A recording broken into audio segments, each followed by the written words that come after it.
മലയാള സാഹിത്യത്തിലെ ഏറ്റവും ഉന്നതമായ രണ്ട് വ്യക്തിത്വങ്ങളാണ് ഇന്ന് നമുക്കൊപ്പമുള്ളത്. രണ്ട് ജ്ഞാനപീഠ ജേതാക്കൾ. മലയാളത്തിൻ്റെ ഏറ്റവും പ്രിയപ്പെട്ട കഥാകാരന്മാരിൽ ഒരാളായ MT വാസുദേവൻ നായരും ഏറ്റവും പ്രിയപ്പെട്ട കവികളിൽ ഒരാളായ ONV കുറുപ്പും. ഇരുവരുടെയും സാഹിത്യ ജീവിതത്തിന് 6 പതിറ്റാണ്ട് പഴക്കമെത്തിയിരിക്കുന്നു. MTയുടെ ആദ്യത്തെ കഥ അച്ചടിച്ചു വന്നിട്ട് 65 വർഷം കഴിഞ്ഞു. ONVയുടെ ആദ്യ കവിത പുറത്തു വന്നിട്ട് 67 വർഷവുമായി. ഈ രണ്ട് ഉന്നത വ്യക്തിത്വങ്ങൾ തങ്ങളുടെ ജീവിതാനുഭവങ്ങൾ നമുക്കൊപ്പം പങ്കുവയ്ക്കുകയാണിവിടെ.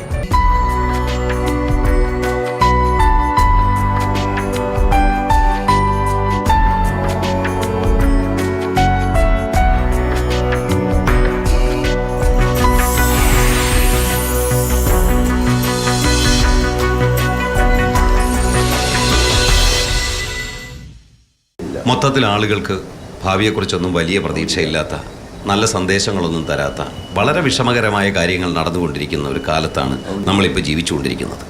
ഇങ്ങനെ ഒരു കാലത്തിരുന്ന് നോക്കുമ്പോൾ നിങ്ങളുടെ കുട്ടിക്കാലം, നിങ്ങൾ രണ്ടുപേരും ചെറുപ്പമായിരുന്ന ആ കാലം എങ്ങനെയായിരുന്നു? ഇതുപോലെയായിരുന്നു അന്നത്തെ മനുഷ്യലോകം? അല്ല, അത് ഏത് കാലത്തും ഈ പ്രശ്നങ്ങളൊക്കെ ഉണ്ടാവും. അപ്പം അതിനെപ്പറ്റി പറയാച്ചാൽ നമുക്ക് പലതും നഷ്ടപ്പെട്ടതുണ്ട്. ഇപ്പം എനിക്ക് എൻ്റെ പഴയ വീട്ടിൻ്റെ മുമ്പിലിരുന്നാൽ, കോലായിലിരുന്നാൽ മുമ്പിൽ കാണുന്ന വയലുകളാണ്. വയലിൻ്റെ അപ്പുറം പുഴയാണ്. ഇത് അവിടെ ഇരുന്ന് ഇത് കണ്ട് വളർന്നവനാണ് ഞാൻ. ഇന്ന് അവിടെ നിന്ന് നോക്കിയാൽ വയലില്ല, പുഴയില്ല. അതുകൊണ്ട് എനിക്ക് അവിടെ പോകാൻ തന്നെ വിഷമമാണ്. അവിടെ നോക്കിയാൽ ഇതൊന്നുമില്ല. ആ വയലെന്നൊക്കെ പറയുമ്പോൾ നമ്മുടെ എഴുത്തായിട്ടൊക്കെ ബന്ധപ്പെട്ടതാണ്. അത് നമ്മളുടെയൊക്കെ കുട്ടിക്കാലത്ത് ഞങ്ങൾ കൃഷിക്കാരാണ്. അപ്പോൾ ഈ കന്നാലികളെ തെളിച്ച് കുളിപ്പിക്കാൻ പുഴയെ കൊണ്ടുപോകണം. അത് അമ്മാവന്മാരാണ് ചെയ്യുക. ഒരു 3 ഏറ് കന്നുണ്ടെങ്കിൽ ഒരാൾക്ക് ഒറ്റയ്ക്ക് പറ്റില്ല, ഒരാൾ സഹായിക്കാൻ വേണം. കാരണം ഇരുവശത്തും ഏതെങ്കിലും ഒരു പ്രായത്തിലുള്ള നെല്ലുണ്ടാവും. അത് കടിക്കാൻ അവസരം കൊടുക്കരുത്. അപ്പോൾ അതിനെ അടിച്ചടിച്ച് അപ്പുറത്തേക്ക് എത്തിക്കണം.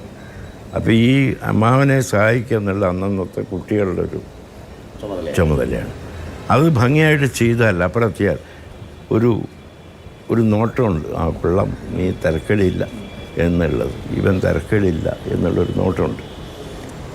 അവർ ഈ പുഴയിൽ ഇതിനെ കുളിപ്പിക്കുന്നത് നമ്മൾ നോക്കിക്കൊണ്ട് നിൽക്കുന്നു. ഇന്നിപ്പോൾ ആ പുഴയില്ല, ആ വയൽവരമ്പില്ല, പിന്നിലുണ്ടായിരുന്ന കുന്നുകളില്ല. അപ്പോൾ ഈ പിന്നിലേക്ക് നോക്കുമ്പോൾ നഷ്ടപ്പെട്ട ഒരുപാട് കാര്യങ്ങളുണ്ട്. അതൊന്നും ഇപ്പോൾ തിരിച്ചു കിട്ടുമെന്ന് എനിക്ക് വിശ്വാസമില്ല. പുഴ തിരിച്ചു കിട്ടുമോ? ഭാരതപ്പുഴ ഇനി തിരിച്ചു കിട്ടുമോ? ഒരിക്കലും കിട്ടില്ല.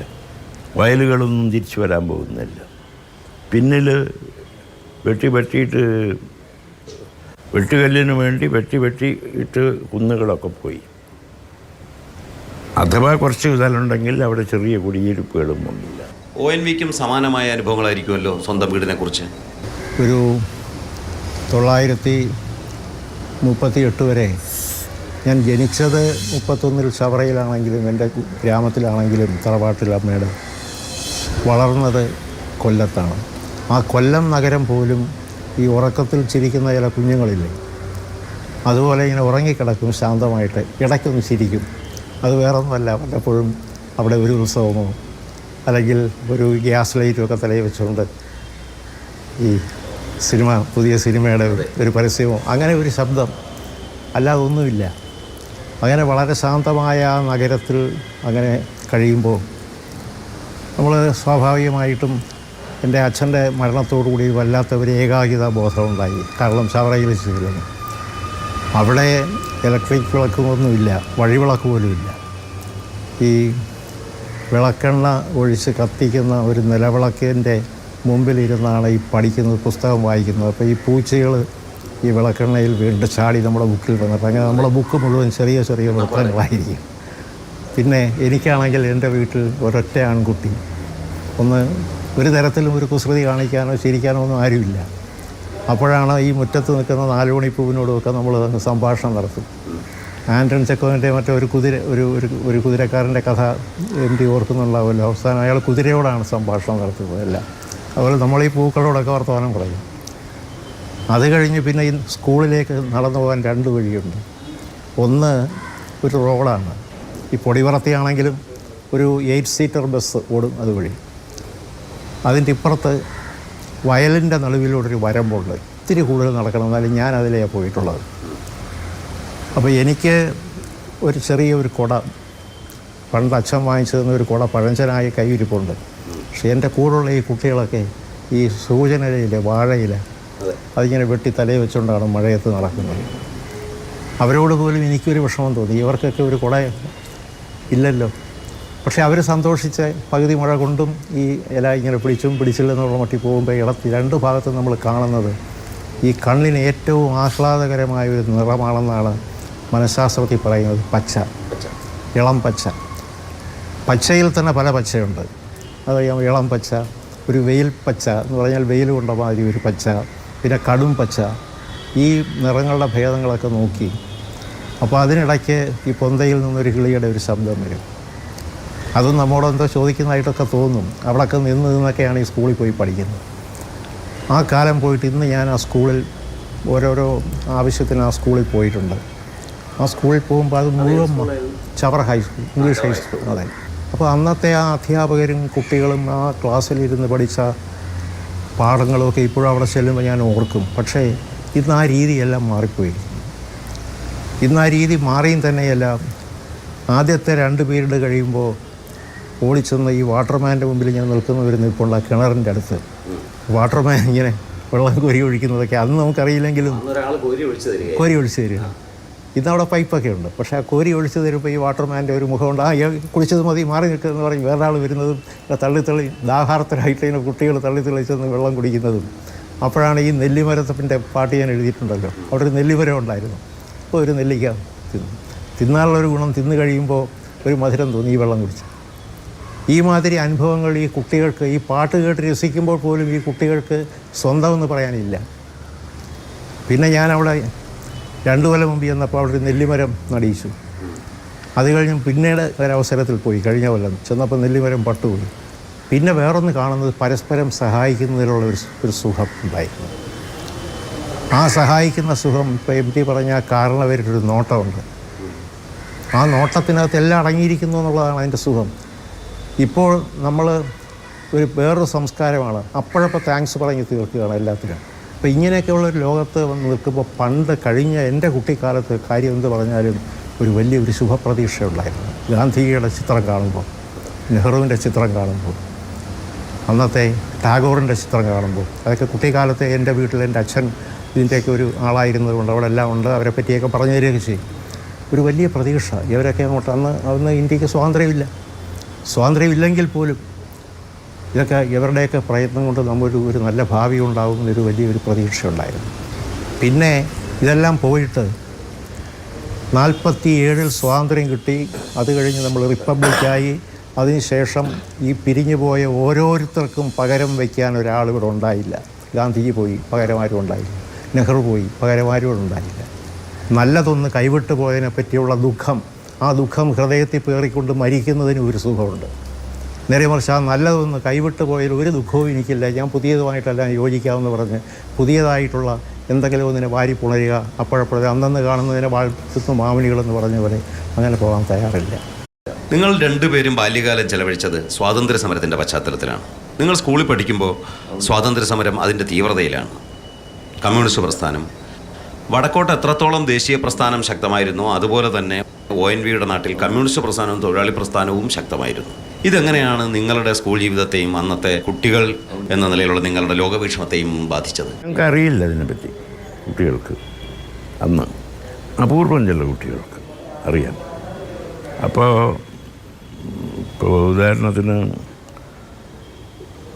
മുതിർന്നവർ പറഞ്ഞ് ഈ വഴിക്ക് അരുണ അസഫ് അലി പോകുന്നുണ്ട്, അവർ ജീപ്പിൽ പോകുമ്പോൾ പഠിക്കലൊന്നും അവരെ സല്യൂട്ട് ചെയ്യണം എന്ന് പറഞ്ഞ് മുതിർന്ന കുട്ടികൾ പറഞ്ഞ്, എൻ്റെയൊക്കെ ജ്യേഷ്ഠന്മാരുണ്ട്, ഞങ്ങളെല്ലാം പഠിക്കൽ പോയി. എനിക്കാരാണ് അരുണ അസഫ് അലി എന്നറിയില്ല.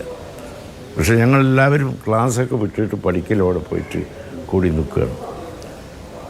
എനിക്കിന്നും ഓർമ്മയുണ്ട്, അവർ ഈ ജീപ്പിൽ നിന്നിറങ്ങി കുറച്ച് കുട്ടികളൊക്കെ നോക്കി, ക്രാന്തികാരി വിദ്യാർത്ഥിയും വിപ്ലവകാരികളായ വിദ്യാർത്ഥികളെ എന്ന് വെച്ചിട്ട് അവർ 2 മിനിറ്റ് മറ്റും സംസാരിച്ചു.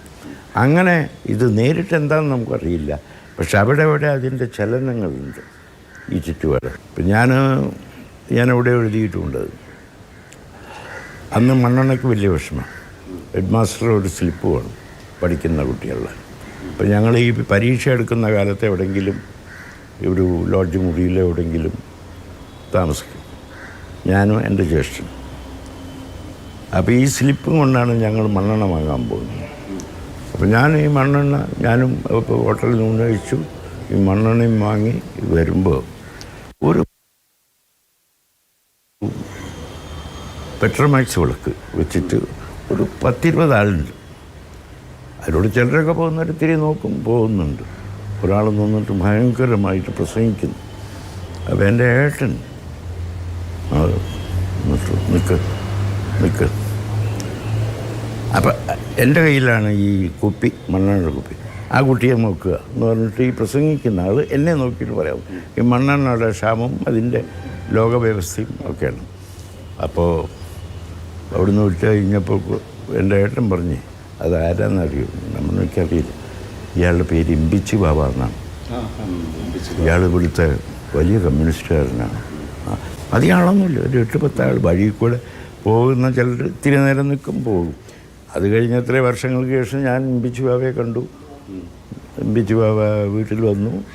അദ്ദേഹം മന്ത്രിയായിരുന്ന കാലത്തൊക്കെ അറിയാമായിരുന്നു. പക്ഷേ ഈ ഒരു സംഭവം അതിൻ്റെ അപ്പം ഞാനിത് പറഞ്ഞു വരുന്നത് അതിൻ്റെ ചുറ്റുവട്ടത്തിൽ ഇതൊക്കെ നടക്കുന്നുണ്ട്, ചലനങ്ങളുണ്ട്. സ്കൂളിലേക്ക് അത് ഒന്നിച്ചങ്ങോട്ട് കയറിയിട്ടില്ല. ഒരു ദിവസം 942 ഞാനന്ന് 3rd ഫോമിലോ 4th ഫോമിലോ മറ്റോ പഠിക്കുകയാണ്. അപ്പോൾ അന്ന് ഈ ക്വിറ്റ് ഇന്ത്യ സമരകാലത്ത് അവിടെ ചില അധ്യാപകർ തന്നെ വന്ന് പറഞ്ഞു, നാളെ എല്ലാവരും ഖദറിട്ടുകൊണ്ട് വരണം. അപ്പോൾ ഈ വീട്ടിൽ ചെന്ന് ഒരു ഖദറുടുപ്പ് വേണമെന്ന് പറഞ്ഞാൽ നാളത്തേക്ക് റെഡിയാകുമോ?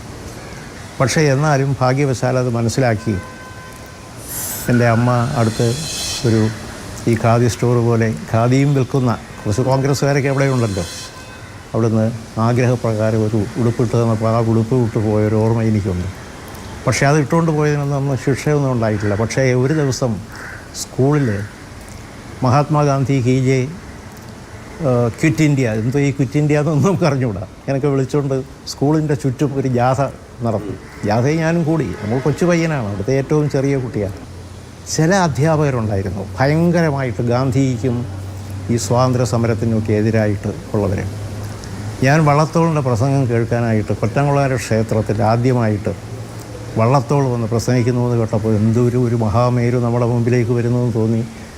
രാവിലെയാണ് പ്രസംഗം, കാലത്ത് 9:10 മണിക്ക്.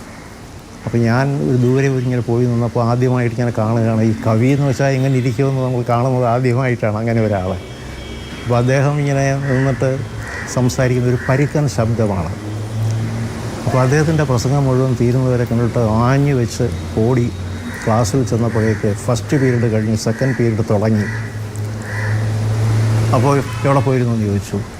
ഒരു അയ്യർ സാറാണ്, അദ്ദേഹത്തിന് ഈ ദേശീയ പ്രസ്ഥാനത്തോടൊന്നും വലിയ താല്പര്യമില്ല. അപ്പോൾ ഒരു കുട്ടി പറഞ്ഞു, ഇയാൾ ഇവിടെ വള്ളത്തോളിൻ്റെ പ്രസംഗം കേൾക്കാൻ പോയതാണല്ലോ.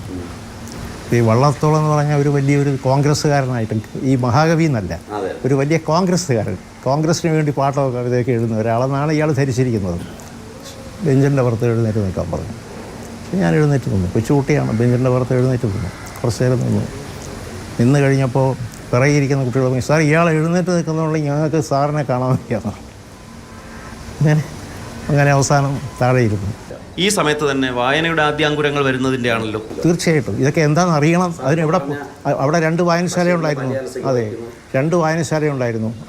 ശങ്കരൻ തമ്പി വായനശാല, സ്വദേശാഭിമാനിയെ നാട് കടത്തുന്നതിന് ഏറ്റവും അധികം കൈയെടുത്ത. അതെ, തൊട്ടപ്പുറത്ത് ദേശാഭിമാനമുള്ള കുറേ എൻ്റെ നാട്ടുകാർ സ്വദേശാഭിമാനി വായനശാല ഉണ്ടായി. ഈ 2 വായനശാലകളിലും ധാരാളം നല്ല പുസ്തകങ്ങളുണ്ട്. അവിടെ നിന്നാണ് ആദ്യമായിട്ട് ഈ ചങ്ങമ്പുഴയൊക്കെ എടുത്ത് വായിക്കുന്നത്. ഈ എൻ്റെ ഗ്രാമത്തിലൊന്നും വായനശാലയില്ല. ഞാൻ പഠിച്ച ഹൈസ്കൂളിൻ്റെ അവിടെ ഒരു വായനശാലയൊന്നുമില്ല. സ്കൂളിലാകെ ഒരു വലിയ ഒരു ഷെൽഫുണ്ട്. അതിൽ കുറച്ച്, അത് ഒരിക്കലും അതിൽ പുതിയ പുസ്തകങ്ങൾ വരുമോ ഒന്നും ഉണ്ടായിട്ടില്ല. അതിപ്പോൾ വൈകുന്നേരം എനിക്കൊക്കെ അങ്ങനെ ചുറ്റിപ്പറ്റി നിന്നാൽ ഒന്ന് കിട്ടണമെന്ന് വെച്ചാൽ അതിന് ചാർജുള്ള മാഷ് പോകുമ്പോൾ സാർ ഒരു പുസ്തകം പിന്നെ അദ്ദേഹത്തിന് അത് തുറക്കണം, ഇത് ഒരു എഴുതി വെക്കണം, അതൊക്കെ ബുദ്ധിമുട്ടാണ്. അപ്പോൾ നമുക്ക് പുസ്തകത്തിന് വലിയ വിഷമമുണ്ടായിരുന്നു. എനിക്ക് പിന്നെ അതിനൊരു ഇത് കിട്ടിയത് എൻ്റെ സ്കൂളിൻ്റെ പരിസരത്തിലാണ് അക്കിത്തം. അദ്ദേഹത്തിൻ്റെ മനക്കിൽ അദ്ദേഹത്തിൻ്റെ വലിയൊരു ലൈബ്രറി ഉണ്ട്. ഇംഗ്ലീഷും ഉണ്ട്, മലയാളവും ഉണ്ട്. അദ്ദേഹം ഉണ്ടാവില്ല, എന്നാൽ അധികം അന്ന് തൃശ്ശൂർ അനിയന്മാർ ഉണ്ട്, പലരും എൻ്റെ കൂടെ ഉള്ളവരാണ്. അവിടെ പോയിട്ട് നമ്മൾ പുസ്തകങ്ങൾ എടുക്കും. അങ്ങനെയാണ് വായനയുടെ ഒരു നല്ല ലൈബ്രറി ആശ്രയിച്ചിട്ട് ഞാൻ വായിക്കാൻ തുടങ്ങിയത് കോടതിയിലെത്തിയില്ല. അപ്പോൾ ഈ വായനയിലൂടെയാണല്ലോ എഴുത്ത് വരുന്നത്. ആദ്യം എഴുതി തുടങ്ങിയത് എപ്പോഴാണ്? അന്ന് ഞാനൊരു ഏകാഗിയാണ്, എനിക്ക് അങ്ങനെ ഒരു കൂട്ടുകാരില്ല. അപ്പോൾ തനിച്ച് ചെയ്യാവുന്ന ഒരു വിനോദമാണത്.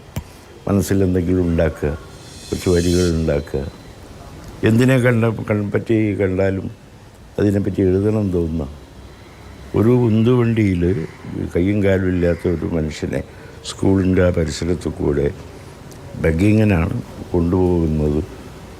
ഞാനിങ്ങനെ നോക്കിക്കൊണ്ട് വന്നു. എനിക്ക് വല്ലാത്തൊരു ദൈന്യം തോന്നി. അത് എങ്ങനെ പറയും എനിക്കറിയില്ല. എന്നിട്ട് ഞാൻ എന്തോ ഒരു കഥ പോലെയൊക്കെ എഴുതിണ്ടാക്കി. അത് അയച്ചു കൊടുത്തിട്ടൊന്നുമില്ല. കവിതകൾ ചിലതൊക്കെ എഴുതിയിട്ടുണ്ട്. അങ്ങനെ അത് കുറേ കഴിഞ്ഞിട്ടാണ് ഇത് പലരും അവിടെ ഇവിടെയൊക്കെ ഇങ്ങനെ കള്ളാസോണി ഇറക്കുന്നത് പോലെ അയക്കാൻ തുടങ്ങി. കുറഞ്ഞത് 5 പതിറ്റാണ്ടായി മലയാള സാഹിത്യത്തെ നിയന്ത്രിക്കുകയാണ് 2 ശാഖകളിൽ നിന്നുകൊണ്ട് നിങ്ങൾ രണ്ടുപേരും. അപ്പോൾ ഈ എഴുത്ത് രൂപപ്പെട്ടു വരുന്നതിൽ കോളേജാണല്ലോ അതിൻ്റെ ഒരു പ്രധാന ഘട്ടം. അല്ല, അതിനു മുമ്പ് സ്കൂളിലെ ഒരു കാര്യം പറയാം. എൻ്റെ അടുത്തുള്ള 2 വായനശാലകളിൽ ശങ്കരൻ തമ്പി വായനശാലയിൽ ഒരു വായനശാല കുട്ടമ്പിള്ള എന്ന് വിളിക്കുന്ന ഒരു ചെറുപ്പക്കാരനുണ്ടായിരുന്നു. അപ്പോൾ നമുക്കവിടെ ഒരു അംഗത്വം എടുക്കാൻ പോലുള്ള 4 മറ്റോണ് നിവൃത്തിയില്ല. അപ്പോൾ ഈ കുട്ടമ്പിള്ളയെ ഇങ്ങനെ സേവ പിടിച്ച് പുതിയതായിട്ട് മംഗളോദയത്തിൽ നിന്ന് തൃശ്ശൂർ എന്നൊക്കെ അവിടെ പുസ്തകം വരും. അത് വരുമ്പോൾ തന്നാൽ ഏട്ടിക്കൊള്ളിക്കുന്നതിന് മുമ്പ് അടുത്ത ദിവസം തിരിച്ചേൽപ്പിച്ചോളാം എന്നുള്ളൊരു കരാറിന്മേൽ തന്നുകൊണ്ടിരുന്നു. അപ്പോൾ ഈ കരാർ ഒരാൾക്ക് കൂടി കിട്ടി. അത് CN ശ്രീകണ്ഠൻ നായർ. എൻ്റെ 2 കൊല്ലം സീനിയറാണ്. എൻ്റെ നാട്ടുകാരനും അയൽപക്കത്തുകാരനുമാണ്. ഞങ്ങൾ ഒന്നിച്ച് പരസ്പരം മിണ്ടാതെ ഇങ്ങനെ നടന്നു വരും. അപ്പോൾ ശ്രീകണ്ഠൻ ഒരു എഴുത്തുകാരനാവുമെന്ന് എനിക്കറിഞ്ഞുള്ളൂ. അപ്പോൾ ഞാനവിടെ പൊട്ടക്കവിതകളൊക്കെ എഴുതി. വെള്ളിയാഴ്ച 2 മണിക്കൂർ ഒഴിവുണ്ട് ഈ മുസ്ലിങ്ങളുടെ നിസ്കാര സമയത്ത്. അപ്പോൾ അവിടെ ഈ കുറച്ച് ഈ സാഹിത്യത്തിലൊക്കെ രസിക്കുന്നവരൊന്നിച്ചു കൂടി ഒരു മുറി കൂടി ബ്ലാക്ക് ബോർഡിൽ അവരെഴുതിയ ചില വരികളൊക്കെ ഇങ്ങനെ കുറിച്ചിടും. അങ്ങനെയൊക്കെ ഞാൻ എഴുതിയിട്ടുണ്ട്. അപ്പോൾ ശ്രീകണ്ഠന് വളരെ ഒരു നല്ല അർത്ഥത്തിൽ ഒരസൂയ എന്നോടുണ്ട്. അപ്പോൾ എന്നെ ഒന്ന് തോൽപ്പിക്കാൻ ശ്രീകണ്ഠൻ ഒരു ദിവസം ശ്രമിച്ചു. വാസ്തവത്തിൽ ഞാൻ അന്ന് തോറ്റു. ശ്രീകണ്ഠൻ ചോദിച്ചു, അന്നത്തേക്ക് ജയിച്ചു, അടുത്ത ദിവസം മാറി. അന്ന് ചോദിച്ചു, ചങ്ങമ്പുഴയുടെ മാസ്റ്റർ പീസ് ഏതാണെന്ന് ചോദിച്ചു എന്നോട്. ഈ സദസ്സിൽ വെച്ചാണ്. അപ്പോൾ ഞാൻ രമണൻ എന്ന് പറഞ്ഞു. തെറ്റി. ശ്രീകണ്ഠന് ഒരു നാടകീയമായൊരു വർത്തമാന സംഭാഷണ രീതിയുണ്ട്. തെറ്റി. അപ്പോൾ ഞാൻ പറഞ്ഞു രമണനാണ്. ഞാനങ്ങോട്ട് മുറുക്കി. എല്ലാവരും പറഞ്ഞു രമണനാണെന്ന്. അപ്പോൾ ശ്രീകണ്ഠൻ പറഞ്ഞു അല്ല, വാഴക്കുല എന്ന് പറഞ്ഞു. അപ്പോൾ ഞാൻ പറഞ്ഞു വാഴക്കുല എന്നൊരു പുസ്തകം ചങ്ങമ്പുഴ എഴുതിയിട്ടേ ഇല്ല. എഴുതിയിട്ടുണ്ട്. അപ്പോഴും രക്തപുഷ്പങ്ങൾ എന്ന് പറയുന്നില്ല. കാരണം ഞാനത് ഓടിച്ചെന്ന് വാങ്ങിച്ചെങ്കിലെന്ന് വിചാരിച്ചാണ്. ഞാനത് കുട്ടമ്പിള്ളയിടത്തിന്ന് ചോദിച്ചു, വാഴക്കുല എന്നൊരു പുസ്തകമുണ്ടോ ചങ്ങമ്പുഴയുടെ? ഇല്ല, രക്തപുഷ്പങ്ങൾ എന്നൊരെണ്ണം വന്നിട്ടുണ്ട് മെനഞ്ഞാന്ന്. അതിൻ്റെ ആദ്യത്തെ കവിതയാണ്. ഞാൻ പറയാതെ എനിക്ക് തരാതിരുന്നത് എന്താ? അത് ശ്രീകണ്ഠൻ ഉടനെ എടുത്തുകൊണ്ട് പോയി. ഞാൻ പറയും തിരിച്ചേൽപ്പിച്ചു. ഞാൻ നിങ്ങൾക്ക് വെച്ചിരിക്കുകയുള്ളൂ. അത് വാങ്ങിച്ചുകൊണ്ട് പോയി. എൻ്റെ അന്നത്തെ പൊക്കത്തിൽ എൻ്റെ വീട്ടിലെ കുമ്മായം തേച്ച ഭിത്തിയിൽ ചുമരിൽ ഞാൻ എഴുതി, പറയുന്നു മാധേവൻ ഈ ഞാലിപ്പൂവൻ്റെ പഴമെത്ര സ്വാദുള്ളതായിരിക്കും. ഞാൻ പിന്നെ നോക്കി പുസ്തകത്തിൽ സ്വാദാണോ അതോ എനിക്ക് തെറ്റിയതാണോ? സ്വാദുള്ളതായിരിക്കും. ആ സ്വാദിലെത്തിക്കഴിഞ്ഞപ്പോഴത്തേക്ക് അന്ന് വരെ ഈ സംസ്കൃത ശ്ലോകം രീതിയൊക്കെയാണല്ലോ പഠിച്ചുകൊണ്ടിരുന്നത്. ഇതെന്തൊരു കവിത എന്ന് തോന്നുന്നു. അതിന് ശേഷം ഞാൻ തിരിച്ചു ചെന്നു. ഇങ്ങനെ രക്തപുഷ്പങ്ങളല്ല വാഴക്കുല എന്നതൊക്കെ സദസ്സിനോട് പറഞ്ഞു. അടുത്ത മീറ്റിങ്ങിൽ യോഗത്തിന് അനൗപചാരിക യോഗമാണ്. അപ്പോൾ അന്ന് ഞാനൊരു ശ്ലോകം എഴുതിയിട്ടു. അപ്പോൾ ശ്രീകണ്ഠൻ എഴുന്നേറ്റ് പറഞ്ഞു വൃത്തം തെറ്റിയെന്നു. അതെനിക്ക് സഹിച്ചില്ല. അത് എഴുതിയെടുത്ത് മുൻഷി ശങ്കുപിള്ള എന്നൊരു സാറുണ്ടായിരുന്നു, അഴകത്ത് പത്മനാഭക്കുറുപ്പിൻ്റെ അടുത്ത ശിഷ്യനാണ്. അപ്പോൾ അദ്ദേഹത്തിൻ്റെ അടുത്ത് കൊണ്ടുപോയി ശ്രീകണ്ഠനെയും വിളിച്ചു. അപ്പോൾ ഒരു കുമാരനാശാരി എന്ന് ഞങ്ങൾക്കൊരു ക്ലാസ്മേറ്റ് ഉണ്ടായിരുന്നു. അയാൾ കൂടെ വന്നു. എൻ്റെ ക്ലാസ്മേറ്റ്, അത് ശ്രീകണ്ഠൻ്റെ ക്ലാസ്മേറ്റാണ്. അയാൾ മുതിർന്ന ആളാണ്. സാർ ആരുടെയെന്ന് പറയുമല്ലോ. സാർ ഇതിൽ വൃത്തത്തെറ്റുണ്ടോ എന്ന് ചോദിച്ചു. അങ്ങനെ വായിച്ചത് വൃത്തത്തെറ്റൊന്നും ഇല്ലല്ലോ, ഇതാരെഴുതി എന്ന് ചോദിച്ചു. അപ്പോൾ കുമാരനാശാരി എൻ്റെ പുറത്തുനിന്ന് തട്ടി. ഇങ്ങനെ നോക്കി, ഈ പറഞ്ഞതുപോലെ ഒരു നോട്ടം. ശ്രീകണ്ഠൻ ആകപ്പാടെ വിഷമത്തിലായി. അപ്പോൾ വെളിയിൽ വന്നിട്ട് ഞാൻ പറയും, ശ്രീകണ്ഠൻ, ഈ വൃത്തമൊക്കെ ഉള്ളത് എനിക്കറിയാം, ഞാൻ സംസ്കൃതം പഠിച്ചാണ്. ഇങ്ങനെ ഞങ്ങൾ തമ്മിലുള്ള ഈ മത്സരത്തിലൂടെ ഞങ്ങൾ രണ്ടുപേരും മാറി മാറി പുസ്തകങ്ങൾ വായിക്കാനുള്ള ഒരുതരം പ്രചോദനം ഉണ്ടായിട്ടുണ്ട്. ഈ മത്സരത്തിലൂടെയാണ് സ്വദേശാഭിമാനി വായനശാലയിൽ നിന്നാണ് ആദ്യമായിട്ട് ഗാന്ധിജിയുടെയും നെഹ്റുവിൻ്റെയും ഒക്കെ ആത്മകഥ, അത് മാതൃഭൂമിയാണ് പ്രസിദ്ധീകരിച്ചിരിക്കുന്നത് കോഴിക്കോട്ട് നിന്ന്. പക്ഷേ ഇതിനെല്ലാം അപ്പുറത്താണ് യൂണിവേഴ്സിറ്റി കോളേജിൽ ചെന്ന് ചേർന്ന വർഷം പീപ്പിൾസ് ബുക്സ്റ്റാൾ എന്നൊരു പുസ്തകം. അതെ, ഞാനവിടെ ഇങ്ങനെ ഈ പുസ്തകം കണ്ടാൽ നമുക്ക് ഇങ്ങനെ പതുക്കെ അവിടെ ചെന്ന് കയറി എല്ലാം ഇങ്ങനെ നോക്കുമ്പോൾ അവിടെ ഇരുന്നയാൾ ചോദിച്ചു, എന്താ ഇത് വല്ലതും വായിക്കണം തോന്നുന്നുണ്ട്. അപ്പോൾ ഒരു പ്രചരണം കൂടെ ഉണ്ട് അദ്ദേഹത്തിന്. ആരാന്നറിയാമോ? MN രാമേന്ദ്രൻ നായർ, MN അനിയൻ. ഇത് വല്ലതും വായിക്കണം തോന്നുന്ന എടുത്ത് വായിച്ചോ, ഇവിടെ ഇരുന്ന് ഒരു സ്റ്റൂൾ ഇട്ടത് അവിടെ ഇരുന്ന് വായിച്ചോ, ഇവിടെ വെച്ചിട്ട് പോകണം. അങ്ങനെയാണ് ആദ്യമായിട്ടാണ് സ്വദേശാഭിമാനി എഴുതിയ കാൾ മാർക്സിൻ്റെ ജീവചരിത്രം, ഒരു ചെറിയ പുസ്തകം വായിക്കുന്നത്. അപ്പോൾ MT കോളേജിലെത്തിയതിൻ്റെ കാര്യമൊന്ന് പറയാമോ? അന്നത്തെ കോളേജ് ജീവിതം. അന്ന് മലബാറിലെ പ്രധാനപ്പെട്ട കോളേജ് വിക്ടോറിയ കോളേജ്. അത് എനിക്കൊരു കൊല്ലം പഠിക്കാൻ പറ്റിയില്ല. ഞങ്ങൾ അന്ന് കുടുംബത്തിലെ സ്ഥിതിയൊക്കെ കുറച്ച് മോശമായി. അപ്പോൾ അച്ഛനെ സിലോണിൽ നിന്ന് പൈസ അയച്ചിരുന്നു. അത് അവിടുത്തെ സിലോണിൽ ഇത് മാറിയിട്ട് ഒന്നുകിൽ അവിടുത്തെ താമസക്കാരാവണം, അവിടുത്തെ പൗരത്വം സ്വീകരിക്കണം. അതല്ലാത്തവർക്ക് മാസം 25 റുപ്യ ഇങ്ങോട്ട് അയക്കാൻ പാടുള്ളൂ.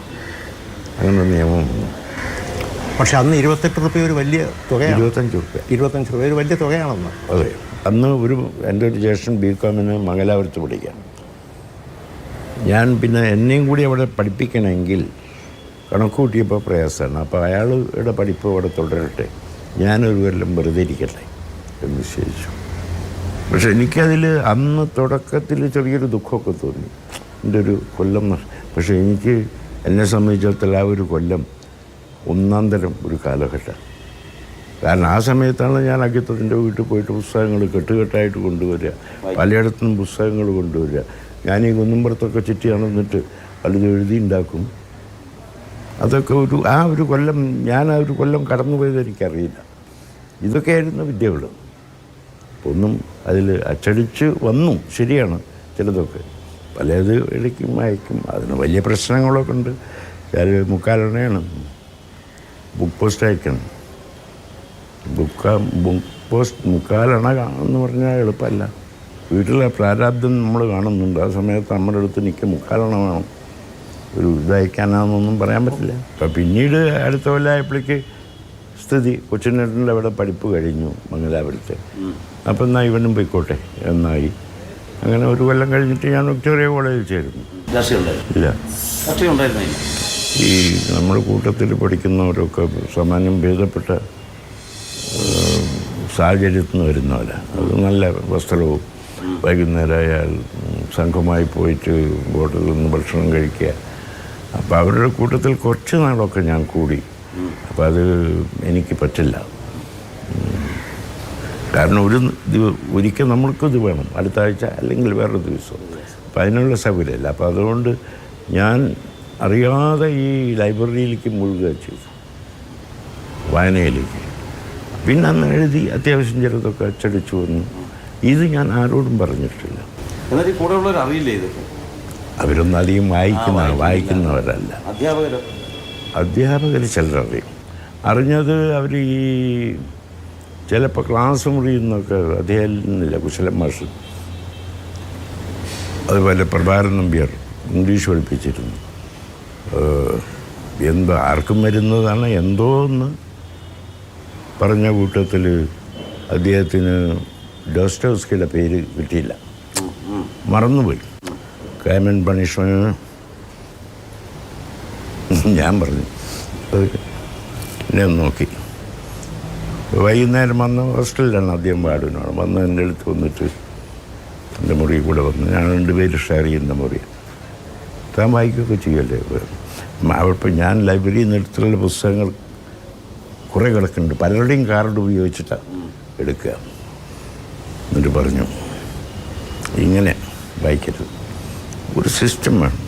അപ്പം അതിൽ ഇബ്സൻ്റെ നാടക ഒരു വസ്തുണ്ട്, വേറൊരു നോവൽ ഒരു വസ്തുണ്ട്. ഇങ്ങനെയല്ല, ഒരു സിസ്റ്റത്തിൽ വായിക്കണം. അല്ലാതെ ഇപ്പോൾ ഈ ലോകത്തിലുള്ള എല്ലാ പുസ്തകർക്കും വായിക്കാനൊന്നും പറ്റില്ല എന്ന് പറഞ്ഞ് വളരെ സൗമ്യമായിട്ട് ഇപ്പോഴും അദ്ദേഹമുണ്ട്. ഇടയ്ക്ക് കോഴിക്കോട്ട് വരും. അദ്ദേഹത്തിന് എൻ്റെ വായനാശീലവും ഒക്കെ നല്ല അറിയാമായിരുന്നു.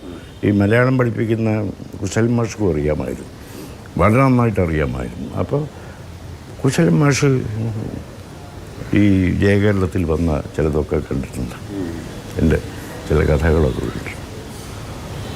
പിന്നെ ബാലകൃഷ്ണൻ്റെ കൗമുദിയിൽ ഒന്നുണ്ട് കഥകൾ. ബ്രാക്കറ്റിൽ ടി വാസുദേവൻ നായർ മലബാർ ഉണ്ട്. ചവറാന്ന് എൻ്റെ പേരിൻ്റെ കൂടെ അടിച്ചിട്ടുണ്ട്. ഇവിടെ ഈ ഒരു പ്രശ്നം എന്താണെന്ന് വെച്ചാൽ ഈ അന്ന് ഒരു പത്രത്തിൽ എന്തെങ്കിലും അച്ചടിച്ച് വന്നാൽ അങ്ങനെ മാത്രം നമ്മളെ അറിയുന്ന ആൾക്കാരുണ്ട്. പക്ഷേ ഇങ്ങനെയൊക്കെ എഴുതുന്നവനാണെന്ന് അറിയുന്ന ഒരു ചെറിയ ഒരു വിഭാഗം നമ്മുടെ കൂടെ ഉണ്ടാകും. പക്ഷേ എൻ്റെ വീട്ടിൽ ഞാൻ കവിത എഴുതുമെന്ന് അറിഞ്ഞത് ആദ്യമായിട്ട് കൊല്ലത്തുനിന്നൊരു ഭാര്യ ഈ രഹസ്യമായിട്ട് അയച്ചു കൊടുക്കുന്നത്. കാരണം അച്ചടിച്ച് വന്നില്ലെങ്കിൽ മറ്റുള്ളവർ കളിയാക്കും. എൻ്റെ കവിത മുന്നോട്ടെന്നുള്ള കവിത എൻ്റെ അച്ചടിച്ച് വന്നു. അതിൽ ചവറ എന്നാണ് അച്ചടിച്ച് വന്നത്. എൻ്റെ മൂത്ത സഹോദരിയുടെ ഭർത്താവ് വലിയ കാര്യമായിട്ട് ഒരു കോപ്പിയല്ല, നമുക്ക് അയച്ചു തരുമൊന്നുമില്ല, പീടിയിൽ നിന്ന് വാങ്ങിച്ചു കൊണ്ടുവന്ന് എൻ്റെ അമ്മയുടെ മുമ്പിലിട്ടു, ഇവൻ കവിത എഴുതുന്നു. അപ്പോഴാണ് അവൾ വല്ല മൂലയ്ക്കൊരു വല്ല എഴുതുന്നവർ ശ്രദ്ധിച്ചിട്ടുണ്ടാവും. അങ്ങനെ അതെ, അങ്ങനെയാണ് ഒരു കാരണം ഒരു ചോദിച്ചത്. അപ്പോൾ നീ തോന്നിയ അക്ഷരം എഴുതുമെന്ന് ചോദിച്ചു. അവർക്ക് വലിയ സന്തോഷമായി. പക്ഷേ അമ്മയ്ക്കറിയില്ല. അമ്മയ്ക്ക് ഈ കുടുംബം ഭരിക്കുന്നതിൻ്റെ പ്രാരബ്ധത്തിൻ്റെ ഇടയിൽ അമ്മയ്ക്കാകെ ഉണ്ടായിരുന്നത് മണ്ണെണ്ണയ്ക്ക് ക്ഷാമമുള്ള കാലത്ത് ഇവരൊക്കെ ഈ മുകളിലിരുന്നിട്ട് മണ്ണെണ്ണ അധികം രാത്രി കത്തിക്കുന്നു, വിളക്ക് കത്തിക്കുന്നു എന്നുള്ളൊരു ബേജാറില്ലായിരുന്നു. എൻ്റെ ഒരു ജ്യേഷ്ഠത്തി അമ്മയ്ക്ക് കുറച്ച് അറിയാമായിരുന്നു. അവരെ ഞാൻ കൊണ്ടുപോയിട്ട് കാണിച്ചു ഇത് അച്ചടിച്ചു വന്നിട്ടുണ്ട്. കവിത എഴുതുമെന്ന് അറിഞ്ഞതിൻ്റെ ഒരു ഗുണം അമ്മയിൽ നിന്ന് എനിക്ക് കിട്ടിയത്, പിന്നെ ഈ ഒരു ചക്രം വേണം ഒരു കവറിന്, അഞ്ചൽ കവറാണ്. അതെ, അതിന് ഒരു ചക്രം വല്ലപ്പോഴും കിട്ടുമായിരുന്നു. പക്ഷേ അത് ഞാൻ അഞ്ചൽ കവർ വാങ്ങിക്കാനേ ഉപയോഗിച്ചിട്ടില്ലല്ലോ, അല്ലാതെ കൊണ്ടുപോയി മിഠായി വാങ്ങിച്ചിട്ടാണ് ഉപയോഗിച്ചിട്ടില്ല. ഞാൻ രാഷ്ട്രീയത്തിലേക്ക് ആരും പ്രേരിപ്പിച്ചിട്ടൊന്നും വന്നതല്ല. ഞാനീ പറഞ്ഞതുപോലെ എനിക്കന്ന് എൻ്റെ ചുറ്റുപാടിൽ അങ്ങനെ തിളച്ചു മറിയുന്ന ഒരു രാഷ്ട്രീയം ചവറയിൽ എൻ്റെ കുടുംബത്തിൽ തന്നെ, അതിന് എൻ്റെ വീട്ടിൽ തന്നെ ഉണ്ടായിരുന്നു. കുടുംബത്തിലും ശ്രീകണ്ഠൻ നായരും അവരൊക്കെ കണ്ണന്തോടത്തി ജനാർദ്ദനൻ നായർ, അവിടുത്തെ ട്രേഡ് യൂണിവേഴ്സിറ്റികളാണ്, അവരൊക്കെ വരും. അവരുടെയൊക്കെ പ്രസംഗം കുറച്ചൊക്കെ കേൾക്കും. പിന്നെ വളരെ ദേശാഭിമാനികളായ പല ആളുകളും എൻ്റെ അച്ഛൻ്റെ വീട്ടിൽ വരുമായിരുന്നു. ഇപ്പോൾ വട്ടംതാണുള്ള സാറ്, ടി എം വർഗീസ്, അവരൊക്കെ ചികിത്സയുടെ കാര്യത്തിനാണ് വരുന്നതെങ്കിലും അവരെ കേട്ടറിയാം. അപ്പോൾ ഇവർക്കൊക്കെ എതിരായിട്ട് പോലീസ് നടക്കുന്നത് അറിയാം. അങ്ങനെ ആ ചവറ ഹൈസ്കൂളിൻ്റെ അപ്പുറത്തും ഇപ്പുറത്തുമൊക്കെ ഈ തൊഴിലാളികളുടെ ചെറിയ ചെറിയ മീറ്റിങ്ങുകൾ, ഇപ്പോൾ MT പറഞ്ഞില്ലേ ഒരു മീറ്റിങ്ങിൻ്റെ കാര്യം, ഒരു മീറ്റിങ്ങുകൾ നടക്കും. അവിടെ നിന്നിട്ട് പാവപ്പെട്ടവങ്ങ് ഒരു നല്ലൊരു കാലം വരാൻ പോകുന്നു എന്നുള്ളതിനെപ്പറ്റി പറയും. പിന്നെ തിരുവനന്തപുരത്ത് എന്നതിന് ശേഷമാണ് ശരിക്കും ഈ കോൺഗ്രസും കമ്മ്യൂണിസ്റ്റും ഒക്കെ തമ്മിലുള്ള വ്യത്യാസമൊക്കെ മനസ്സിലായത്. പക്ഷേ കമ്മ്യൂണിസ്റ്റാണെന്ന് പറഞ്ഞാൽ കോളേജിനകത്ത് നമുക്ക് പ്രത്യക്ഷപ്പെടാൻ ബുദ്ധിമുട്ടുണ്ടായിരുന്നു. കാരണം ഒരു ന്യൂനപക്ഷമായിരുന്നു, ഒരു സുവർണ ന്യൂനപക്ഷം എന്നൊക്കെ പറയുന്ന പോലെ കോൺഗ്രസിൻ്റെ വിദ്യാർത്ഥി സംഘടനയ്ക്കകത്ത് പ്രവർത്തിച്ചിരുന്നു. എപ്പോഴും ഒരു എഴുത്തുകാരൻ അവനവൻ്റെ ഉത്കണ്ഠകളുണ്ട്, നാടിൻ്റെ നേർക്കൊരു ഉത്കണ്ഠ. ഈ ഇങ്ങേയറ്റം ഈ നാടകത്തിനെഴുതിയ പാട്ടുകളിൽ പോലും എൻ്റെ സ്വന്തം അനുഭവത്തിൻ്റെ ഒരു പ്രേരണയുണ്ട്. ഈ വയലുകളുടെ കാര്യം പറഞ്ഞത്, ആ വയലുകളിൽ കൂടെ ഞാനിങ്ങനെ നടന്നു വരുമ്പോൾ ഒരു ദിവസം കാണാൻ കൊള്ളാവുന്ന കറുപ്പ് അഴക് ഉള്ള ഒരു യുവതി, ഒരു ചെറുപ്പമുള്ള ഒരു സ്ത്രീ, തലയിൽ വലിയൊരു കറ്റക്കെട്ടും ചുവന്നുകൊണ്ടിങ്ങനെ വരുന്നു. ഞാൻ ഒരു 10 അടി പറയില്ല. അപ്പോൾ അവിടുത്തെ ഒരു ജന്മിയാണെന്ന് സ്വയം വിചാരിക്കുന്ന ഒരു വീട്ടിലെ ഒരു ചെറുപ്പക്കാരൻ മോശമായ തരത്തിൽ അവളുടെ നേർക്ക് കൈ ചെന്നു. അത് വർണ്ണിക്കാൻ പറ്റില്ല. അവൾ എന്ത് ചെയ്തു, ഈ കറ്റ ഇവൻ്റെ ദേഹത്തോട്ട് എറിഞ്ഞിട്ട് ഓടിപ്പോയി. പിന്നെ അറിഞ്ഞു അവളെ ഒരുപാട് പിടിച്ചു കിട്ടി ഉപദ്രവിക്കുകയൊക്കെ ചെയ്തു. അപ്പോൾ നമുക്കതിനോടൊരു രോഷം തോന്നി. അപ്പോൾ ഞാൻ അന്ന് നമ്മൾ ഈ KPSCയുടെ നാടകത്തിൻ്റെ ഇടയ്ക്ക് ഒരു പാട്ട് കുത്തിക്കയറ്റി, മൂളിപ്പാട്ടുമായി തമ്പ്രാൻ വരുമ്പം ചൂളാതങ്ങനെ നില്ലടി മാലേ എന്നൊക്കെ. അപ്പോൾ ഇങ്ങനെ ചില അനുഭവം നമുക്കൊരു വല്ലാത്ത ധാർമ്മിക രോഷമാണ്. അതിനിടയ്ക്ക് എനിക്ക് 2 പേരുടെ പേര് പറഞ്ഞ് വിട്ടുപോകാതിരിക്കാൻ വേണ്ടി പറയാം. ഒന്ന് നമ്മൾ മുണ്ടശ്ശേരി മാഷാണ്. ഞാൻ എഴുതിയ ഒരു സാധാരണ കവിത ഇൻ്റർമീഡിയറ്റിന് പഠിക്കുമ്പോഴാണ്. ഞാനീ പറഞ്ഞതുപോലെ ഒരു ചക്രത്തിൻ്റെ അഞ്ചൽ, അത് ഒരു ചക്രം കൊച്ചിയിലെത്തണം, അതിന് മറ്റേ ഇതാണ് വേണ്ടത്, പോസ്റ്റ് ഓഫീസിൽ കൊണ്ടുവന്ന് ഇട്ടു. മംഗളോദയം എന്ന് പറഞ്ഞാൽ അന്ന് ഏറ്റവും വലിയ എം ടിക്കൊക്കെ അറിയാം മംഗളോദയത്തിൻ്റെ സ്റ്റാറ്റസ് എന്താണെന്ന്. അവിടെ ചകമ്പുഴയുടെയൊക്കെ വലിയ കവിതകളൊക്കെ വരും. അടുത്ത മാസം തന്നെ അത് വന്നിരിക്കുന്നു, ഒരു പേജിൽ മുഴുവനായിട്ട്. അതിൻ്റെ കൂടെ ഒരു കാർഡിൽ JM എന്ന് ഒപ്പുവെച്ചൊരു കാർഡിൽ കവിത ഈ ലക്കത്തിൽ ചേർക്കുന്നു, ഇനിയും എഴുതണം. വേറൊന്നുമില്ല. വെട്ടം വീഴുമ്പോൾ എന്ന കവിത. രണ്ടാമത് നമ്മുടെ സെൻറ്റ് തോമസ് കോളേജിൽ നിന്നും ചങ്ങനാശ്ശേരി കോളേജിൽ നിന്നും ഒരുപോലെ നിഷ്കാസിതനായ MP പോൾ സാറിൻ്റെ MP പോൾ സാർ അവസാനം തിരുവനന്തപുരത്ത് പാളയത്ത് വന്ന് ഒരു ചെറിയ ഒരു MP പോൾസ് ട്യൂട്ടോറിയൽ കിട്ടും. അന്ന് കിങ് ലിയർ പഠിക്കാനുള്ളത് BEക്ക്. അപ്പം തിരുവനന്തപുരത്ത് വരുമ്പോൾ ഇദ്ദേഹത്തിൻ്റെ അവിടെ ചെല്ലും. അപ്പോൾ അവിടെ ചെന്ന് അതിൻ്റെ മുമ്പിലിരുന്ന് വെറുതെ ഒരു സംശയം ചോദിക്കും. ആ സംശയം കൊണ്ട് തോന്നിച്ചാൽ പിന്നെ ക്ലാസ്സൊക്കെ വിട്ടിട്ടാണ് ഒരു ലേശം ഒരു നല്ല തുടുത്ത വൈൻ ഒരു ഗ്ലാസ്സിൽ മുമ്പിലുണ്ടാവും. അത് ഇടയ്ക്കൊന്ന് സിപ്പ് ചെയ്യും, അപ്പോൾ മാറ്റി വയ്ക്കും. അപ്പോൾ ഈ മുഖമൊക്കെ ഇങ്ങനെ തുടുക്കും, റോസാപ്പൂ പോലെ. എന്നിട്ട് കോർണീലിയ, that angelic creature with her starry eyes, but she could heave her heart into her mouth, and that was her tragedy. ഞാനിപ്പോഴും എൻ്റെ കവിത പോലെ ഞാൻ മറന്നു പോകുന്നു. ഇപ്പോൾ ഈ വരിയൊക്കെ ഞാൻ ഓർത്തിരിക്കുന്നു. കാരണം അത് നമ്മുടെ മനസ്സിലേക്ക് ഇങ്ങനെ കൊത്തി വെച്ചതുപോലെ മനോഹരമായ ഇംഗ്ലീഷ് ഭാഷ കേൾക്കാനുള്ള സുഖത്തിന് ഞാൻ അവിടെ ചെന്നിരുന്നിട്ടുണ്ട്. എനിക്കന്ന് എന്തെങ്കിലും ഒരു ജോലി, അത് BSc കഴിഞ്ഞ ഉടനെ എന്തെങ്കിലും ഒരു ജോലി. അപ്പോൾ കുറച്ച് നാൾ ഈ മലബാർ ഡിസ്ട്രിക്ട് ബോർഡിൻ്റെ കീഴിൽ ഹൈസ്കൂളുകൾ. അപ്പോൾ എൻ്റെ ഒരു വലിയമ്മയുടെ മകൻ ഉണ്ടായിരുന്നു. അപ്പോൾ അദ്ദേഹം അവിടുത്തെ ഓഫീസ് സൂപ്രണ്ടാണ് വലിയ ആൾ ഈ ഡിസ്ട്രിക്ട് ബോർഡിൽ. അപ്പോൾ എവിടെയൊക്കെയാണ് ഈ ഒഴിവുകൾ എന്നൊക്കെ അയാളാണ്. അപ്പോൾ എന്നോട് പറഞ്ഞു, ഞാൻ അയാളോട് പറഞ്ഞാൽ ചിലപ്പോൾ, പക്ഷേ ലോങ് ഇതുണ്ടാവില്ല, ആരെങ്കിലും അവധി എടുത്തിട്ടുണ്ടാവും 3 മാസം 6 മാസം അങ്ങനത്തെ ഒരു പീരീഡിലേക്ക് വേണമെങ്കിൽ. ഞാൻ പറഞ്ഞു എവിടെയായാലും വേണ്ടില്ല. ഈ മുക്കാലണ വല്ലതും കത്തയക്കാനൊക്കെ ഉള്ള പ്രശ്നമുണ്ടല്ലോ. കത്തയക്കുക നമ്മൾ കൂടെ പഠിച്ചവർക്ക് കത്തയക്കുക, അത് വീട്ടിൽ അതിനൊക്കെയുള്ള വിഷമമുണ്ട്. ഇപ്പം എന്ത് പണിയായാലും വേണ്ടില്ല എന്നാണ് ഈ ജ്യേഷ്ഠൻ്റെ ശുപാർശ കൊണ്ട് ഒരു 6 മാസം ഞാൻ 2 ഹൈസ്കൂളുകളിൽ ജോലി ചെയ്തു. അത് ഈ ലീവെടുത്ത് പോയ ആൾ തിരിച്ചു വരുമ്പോൾ ഞാൻ പോകണം വേറൊരു സ്ഥലത്തേക്ക്. അങ്ങനെ ഇരിക്കുമ്പോഴാണ് ഈ പാലക്കാട് ട്യൂട്ടോറിയൽ കോളേജിൽ MP ട്യൂട്ടോറിയൽ. അത് അന്നത്തെ വളരെ പ്രശസ്തമായ സ്ഥാപനം. ഞാനെല്ലാം പഠിപ്പിക്കും. അന്ന് ശമ്പളം എത്ര കിട്ടുമായിരുന്നു? 60 രൂപ. ഈ 60 രൂപ ഇവരുടെ അവിടെ തന്നെയാണ് ഞാൻ താമസിക്കുക. അപ്പോൾ അതിനകത്ത് ട്യൂട്ടോറിയലിൻ്റെ ഒരു മൂലയ്ക്ക്. അപ്പോൾ രാത്രി 2 പകൽ ക്ലാസ്സാണത്. 2 ബെഞ്ച് കൂട്ടിയിട്ടിട്ട് നമ്മുടെ ഇത് കൊണ്ടൊന്ന് വിരിച്ച് കിടക്കും. രാവിലെ ആകുമ്പോഴേക്ക് അതൊക്കെ നമ്മൾ മാറ്റി നമ്മൾ പുറത്ത് പോയി കുടിച്ച് മാന്യനായ അധ്യാപകനായിട്ടിരിക്കും. അന്ന് ഈ പ്രേമവും കാര്യങ്ങളൊന്നും ഉണ്ടായിരുന്നില്ലേ കോളേജിൽ പഠിക്കുമ്പോഴും പഠിപ്പിച്ചപ്പോഴും ഒക്കെ? വളരെ സ്വകാര്യമായിട്ട് അത് വളരെ നിശബ്ദമായി മനസ്സിൽ വയ്ക്കുന്നു. ഇങ്ങോട്ട് പ്രേമിക്കുകയായിരുന്നോ അതോ അങ്ങോട്ട്? രണ്ടും ഉണ്ടായിരുന്നു. എനിക്ക് അന്ന് പ്രേമത്തെക്കാൾ പ്രധാനം വേറെ ചില വിഷയങ്ങളായിരുന്നു. നമ്മളുടെ നിലനിൽപ്പിൻ്റെ പ്രശ്നമുണ്ട്.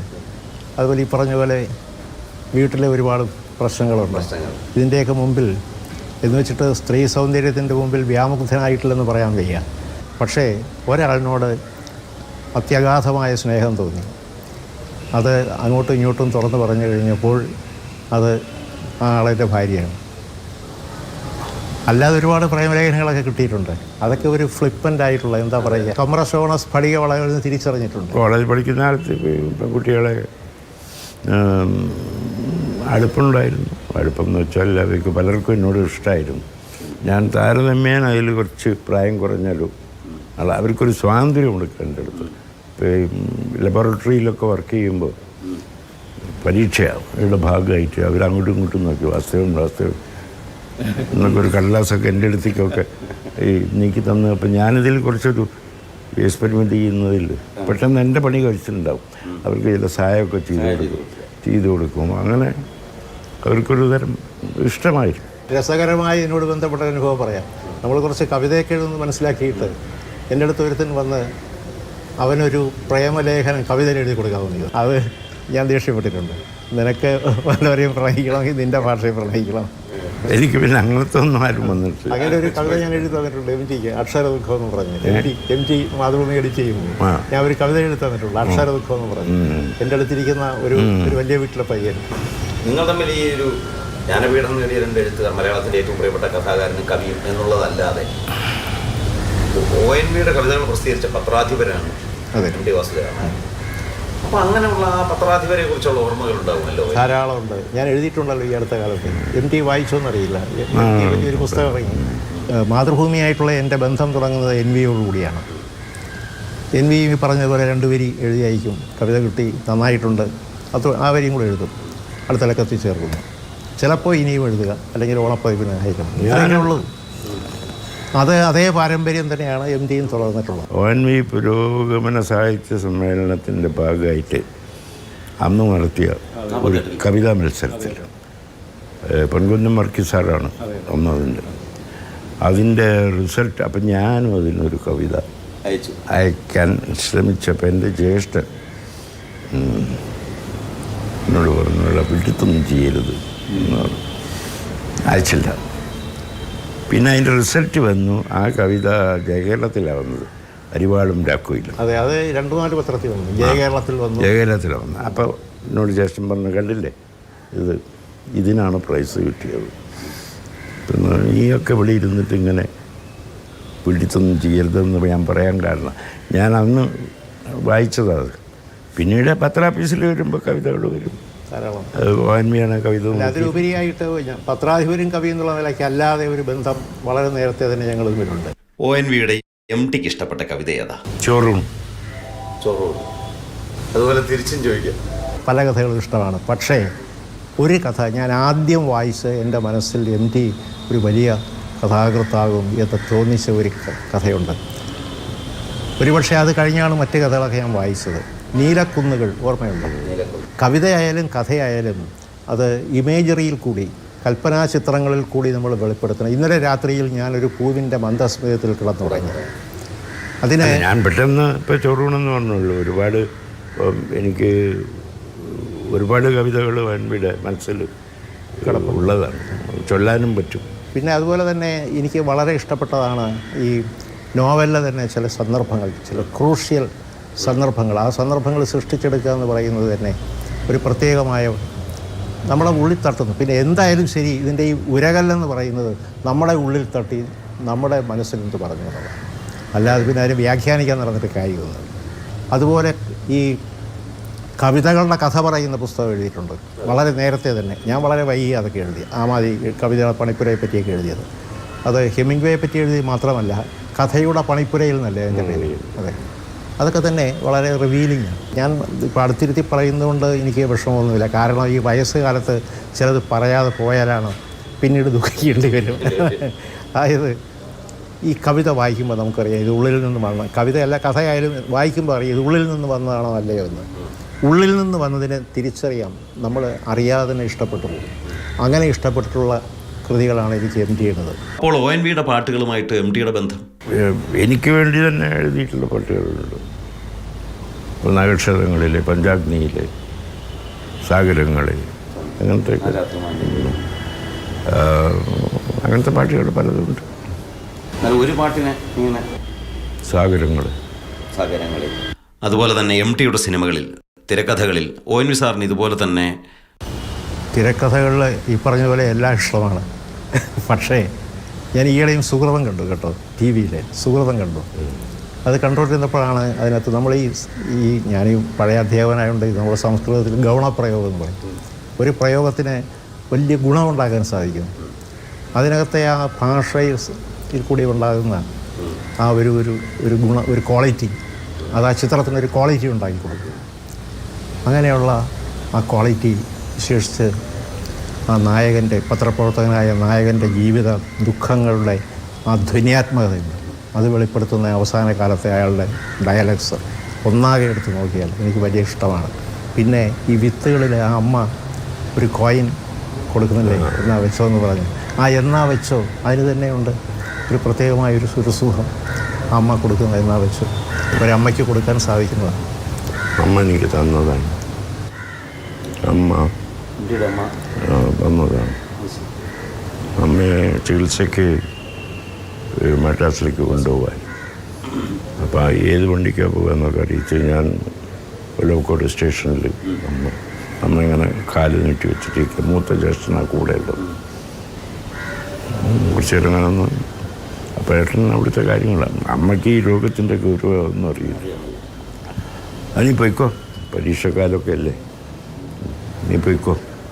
അപ്പോൾ ഈ നാടൻ സ്ത്രീകൾ ഈ കോന്തലയിൽ ഇന്ന് 1 ഉറുപ്പ്യ എടുത്തിട്ട് എനിക്ക് തന്നു. 1 ഉറുപ്പ്യ കൊണ്ട് എന്താണെന്നില്ല, അമ്മ അതെടുത്ത് തന്നു എനിക്ക്. അല്ല, 1 രൂപ ആണ്, അതൊരു വലിയൊരു തുകയാണ്. ഒരു കുട്ടികൾക്ക് ഈ കൈ നീട്ടം കൊടുക്കുന്നത് വെറും ഒരു പണമാണ്. നമ്മുടെ 1 ഉറുപ്പ്യ എടുത്ത് തന്നു. അതൊരു റിയൽ ഇൻസിഡൻ്റാണ്. ആ അമ്മയെ യാത്രയാക്കുന്നത് പോലെ ഒരു രംഗം എൻ്റെ ജീവിതത്തിലുണ്ടായിരുന്നു. അത് ഞാൻ കുട്ടിയായിരിക്കും, കുറച്ചുകൂടെ കുട്ടിയാണ്. എൻ്റെ അച്ഛൻ കിഴക്കോട്ട് പോകുന്ന റെയിൽ ചെന്നൈയിലേക്ക് പോവാണ്. ഞാൻ കവിത എഴുതിയിട്ടുണ്ട്, പാളങ്ങൾ എന്നുള്ള കവിത. എന്നെ പ്രത്യേകം നോക്കി അച്ഛൻ ഇങ്ങനെ കൈവീശി. കാരണം അച്ഛനൊരു പ്രിമോഷൻ ഉണ്ടായിരുന്നു. കാരണം എൻ്റെ മടിയിലിരുത്തി പലപ്പോഴും പറയും, നിനക്ക് ഞാൻ പ്രയോജനപ്പെടില്ല എന്ന് പലപ്പോഴും പറഞ്ഞിട്ടുണ്ട്. കൈവീശി, അതൊരു വലിയൊരു അനുഭവമാണ്. ആ അച്ഛൻ തന്നെ അതേ റെയിൽവേ സ്റ്റേഷനിൽ സ്റ്റേഷൻ മാഷ് ഒരു വലിയ സംഗീതപ്രിയനാണ്. എന്നെയും കൂടെ അച്ഛൻ കൊണ്ടുപോകും. അവിടെ കൊണ്ടുവന്ന് അയാളുടെ മുറി ഇരിക്കുമ്പോൾ അയാൾ നല്ല കാപ്പിയൊക്കെ വരുത്തി അച്ഛന് കൊടുക്കും, എനിക്ക് മിഠായിയൊക്കെ തരും. അവിടെ വെച്ചാണ് ഞാനൊരു ആദ്യമായിട്ട് ഈ ചോക്ലേറ്റ് എന്ന് പറഞ്ഞ് ഈ പല പുതിയ വർണ്ണക്കടലാസിലായിട്ട് ഏതാണ്ട് 1937 മറ്റോ അത് ഒരു മിഠായി അച്ഛൻ വാങ്ങിച്ചത്. അല്ല, ഇയാൾ സ്വാമിയാണ് വാങ്ങിച്ചതെന്ന് തോന്നുന്നു. അപ്പോൾ അത് പൊളിച്ചിട്ട് ഞാൻ അത് കഴിച്ചിട്ട് ഈ മിനുങ്ങുന്നത് പ്ലാറ്റ്ഫോമിലോട്ടിരുന്നു. അപ്പോൾ അതുവഴി ഇങ്ങനെ തിണ്ടി കിടക്കുന്ന ഈ ഒട്ടരെന്നൊക്കെ പറയുന്നവരുടെ ഈ ജോലിക്ക് വരുന്നവരെ ഒരു കുട്ടി അതെടുത്തിട്ട് ഞാൻ നോക്കിയിട്ട് മണപ്പിച്ചു. കണ്ടപ്പോൾ എനിക്ക് വലിയ സങ്കടമായി. അപ്പോൾ ഞാനത് കാണിച്ചു അച്ഛനെ. അപ്പോൾ അച്ഛൻ ആ കുട്ടിയെ വിളിച്ചിട്ട് ഒരു ചക്രം അവൻ്റെ കൈ കൊടുത്തു. നിങ്ങളുടേതല്ലാത്ത മറ്റെഴുത്തുകാരുണ്ടാവുമല്ലോ, നമുക്കൊക്കെ പ്രിയപ്പെട്ട എന്ന് പറയുന്ന, എനിക്ക് മറക്കാൻ വയ്യ എഴുത്തുകാരനെ എന്ന് തോന്നുന്ന പുസ്തകവും എഴുത്തുകാരും. ഞാൻ ആഗ്രഹിച്ച ഒരാളെ എനിക്ക് കാണാൻ കഴിഞ്ഞിട്ടില്ല, ചങ്ങമ്പുഴ. കാരണം നെടപ്പള്ളി പോയി കാണാനെന്നുള്ള കഴിവ് നമുക്കില്ല.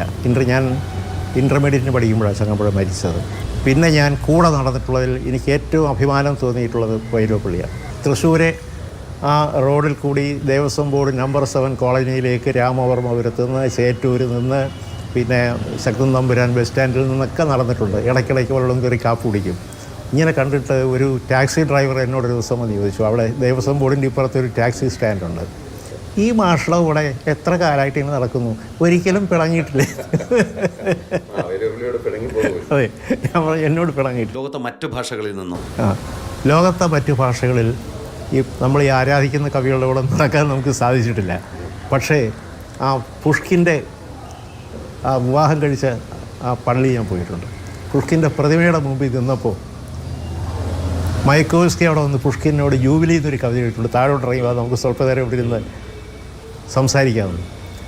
അതുപോലെ എനിക്കും തോന്നി. പക്ഷേ അത് ഞാൻ മയക്കോവ്സ്കിയുടെ മുമ്പിൽ നിന്ന് പറയുന്നതായിട്ടാണ് എനിക്ക് തോന്നിയത്, ഞാൻ എഴുതിയത്.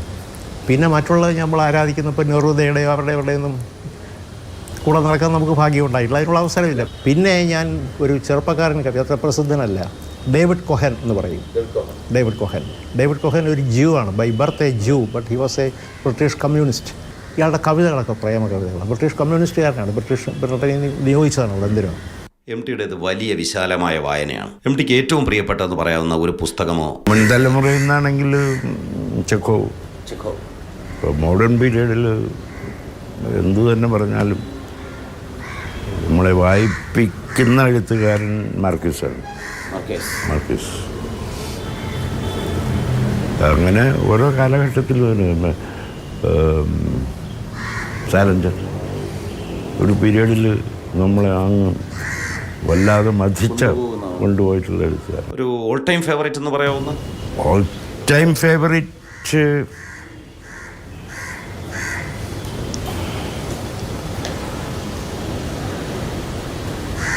ഇതൊക്കെ തന്നെ. മലയാളത്തിലോ? മലയാളത്തിൽ നിന്ന് ബഷീർ. എന്തേ മലയാള സാഹിത്യത്തെക്കുറിച്ച് ഇനി നിങ്ങളുടെ പ്രതീക്ഷ? നിരാശനല്ല ഞാൻ. ഒരു വിപ്ലവത്തിന് ശേഷം കുറേ നല്ല മനുഷ്യരെ ഉണ്ടാക്കാൻ കഴിഞ്ഞാൽ ആ വിപ്ലവം സഫലം എന്ന് വിശ്വസിക്കുന്നു. ആ പക്ഷത്താണ് ഞാൻ നോക്കുന്നത്. അതിന് നമ്മുടെ ഒരു വരി എങ്കിലും പ്രയോജനപ്പെട്ടെങ്കിൽ വളരെ സുഹൃതം. അത്രയും ഇത്രയോ കുറേയൊക്കെ പാരമ്പര്യമൊക്കെ ഉള്ള കുറേയധികം എഴുത്തിൻ്റെ സമ്പത്തുള്ളൊരു അതങ്ങനെ മാഞ്ഞു പോകുന്ന എനിക്ക് നമുക്ക് തികഞ്ഞ പ്രത്യാശയോടുകൂടി തന്നെ ഈ സംഭാഷണം അവസാനിപ്പിക്കാവുന്നതാണല്ലോ. നമുക്ക് ഈ മഴവില്ല് മാഞ്ഞു പോകാതെ പറ്റില്ല.